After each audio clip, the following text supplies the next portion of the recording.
Hey everybody, thank you so much for listening to Finding Dory. I enjoyed that, Scott. Thank you.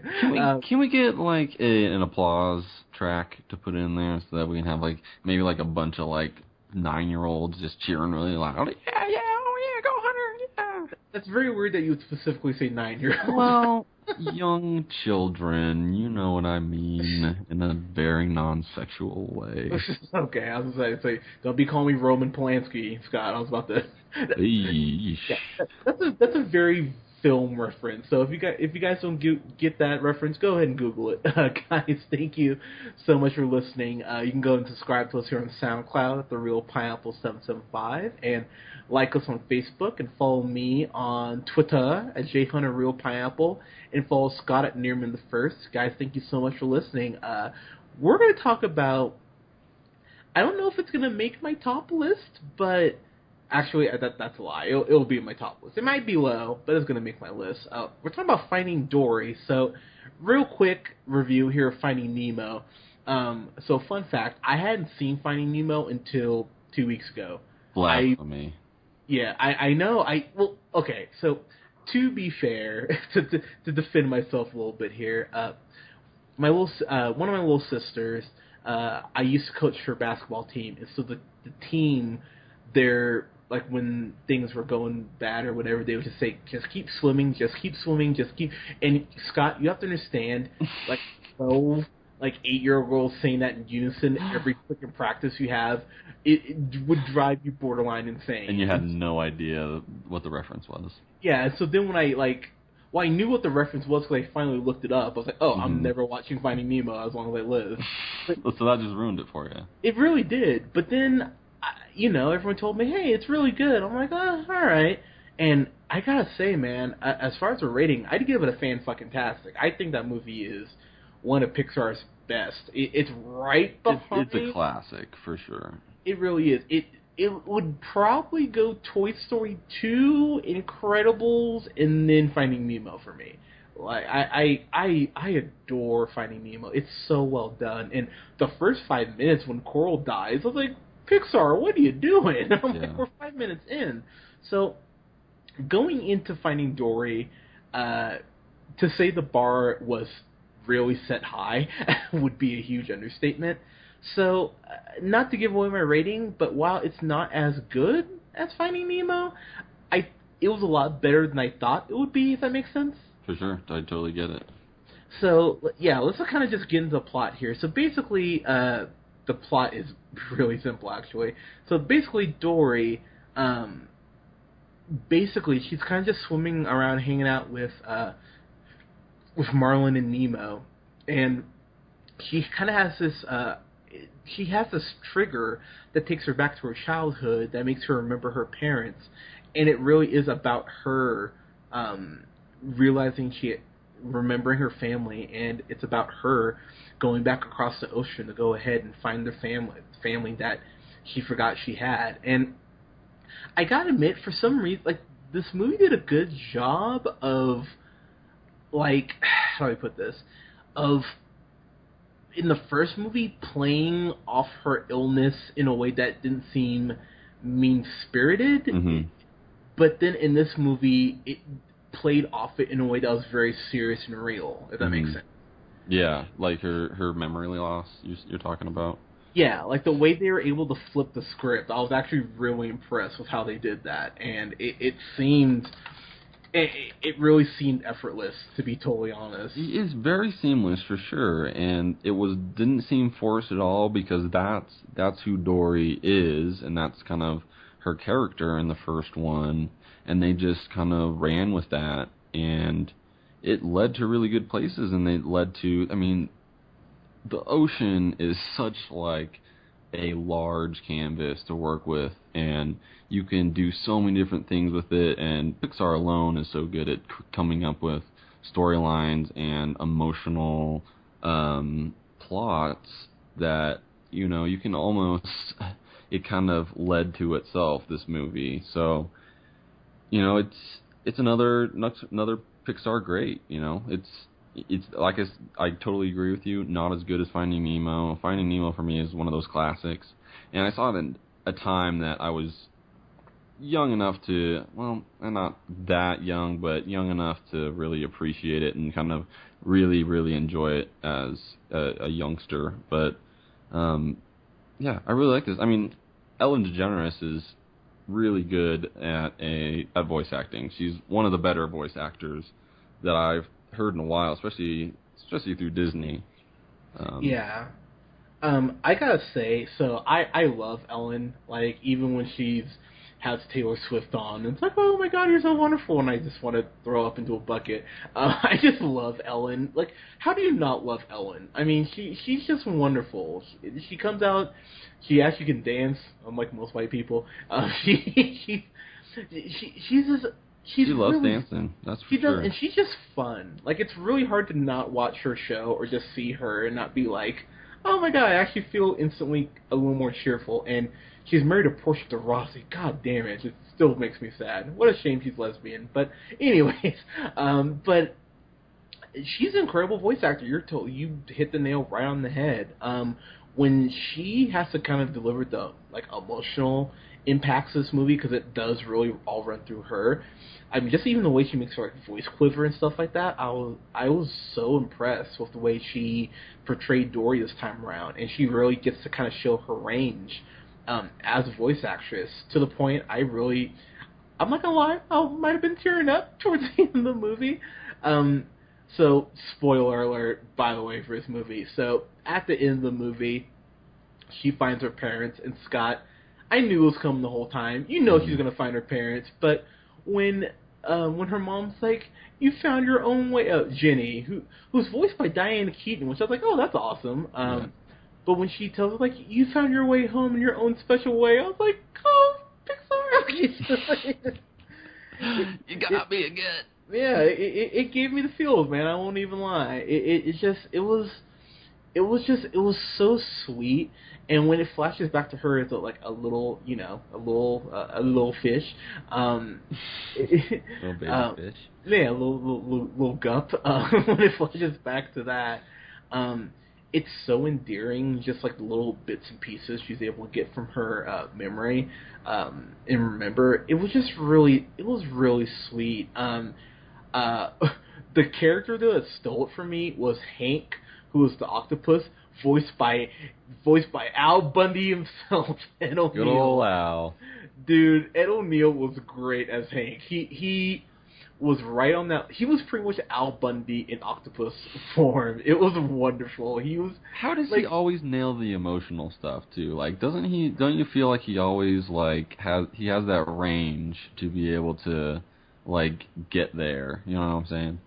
Yeah, no, he's really good at delivering those emotional punches, and when he's such an old guy, he's just that too. Fart.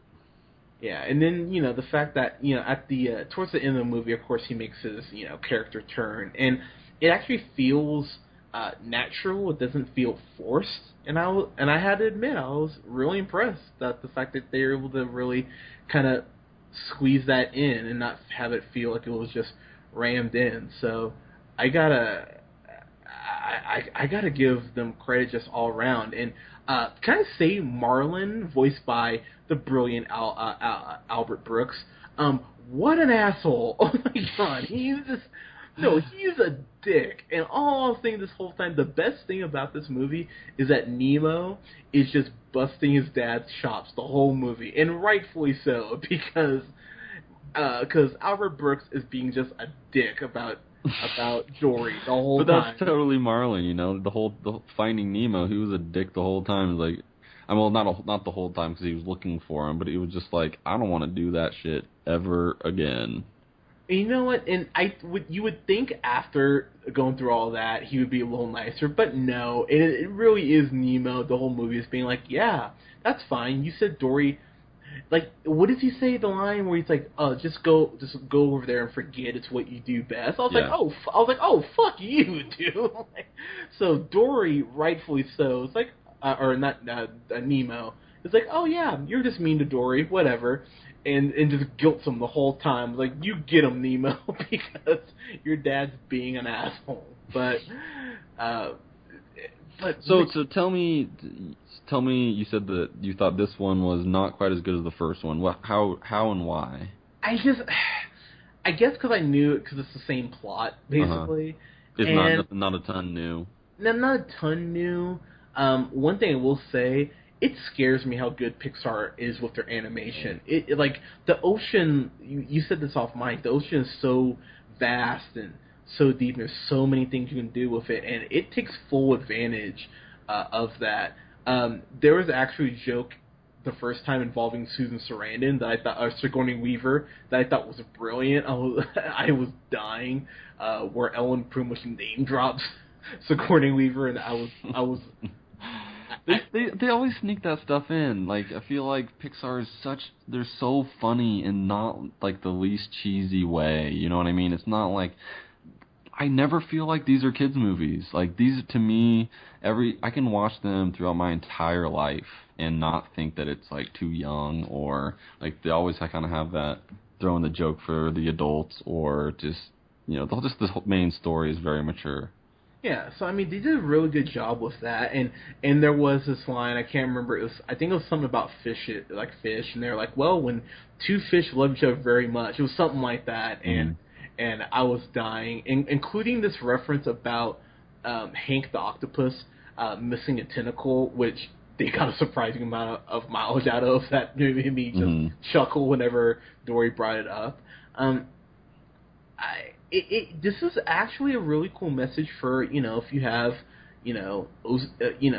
OCD, or just, or you do forget like Dory. Like, this movie really does do a good job. I mean, some people say it's heavy-handed. I didn't feel like that, but I thought they did a really good job of being like, hey, if you suffer from things, don't let that define you, you know? Like, you're still special. You can still be an incredible person. And like I said, that line at the end of the movie where it was like, hey, we knew you would remember, so we've been hanging out in the area waiting for you. And I was like, oh, they believed in her. Like, it really did warm my heart. And it's good to see something like this every now and then, especially, Lord knows, all the terrible things that are happening in the news right now. This really did, I gotta admit, lifted my spirits a little bit. I was like, okay, this legitimately is making me happy. Scott, your thoughts, sir? Yeah, Pixar knows how to bring it home every time. Yeah, little Dory was just the cutest thing you've ever seen. And like how they tied in the beginning with the way that she comes home is really thoughtful. I thought the seals, the sea lions that they had were hilarious. They were great. And just like each animal has their own distinct personality, and they don't just throw it out there. They really humanize each animal specifically, so that, like, if it's a bunch, like a big sea of fish or a big school of fish, they're all kind of like the same because they're all trying to be the same. But if it's, a larger fish, it's a different personality. If you have smaller fish or this kind of fish, or a shark, they have different personalities, and kind of the thought that they took with each animal and species and things like that. Just it shows the effort that went into this. And it's been a while since the first one came out, and it's good. I'm glad to see that the thought and effort was put into this to make it right. Yeah, so I mean, they really did do a good job. I mean, this is not some Cars 2 bullshit where, you just get some really pretty pictures to look at. They really did put time in to have some good jokes and a surprisingly tense, I would say, third act. There was care put into this. There was love put into this. Go ahead.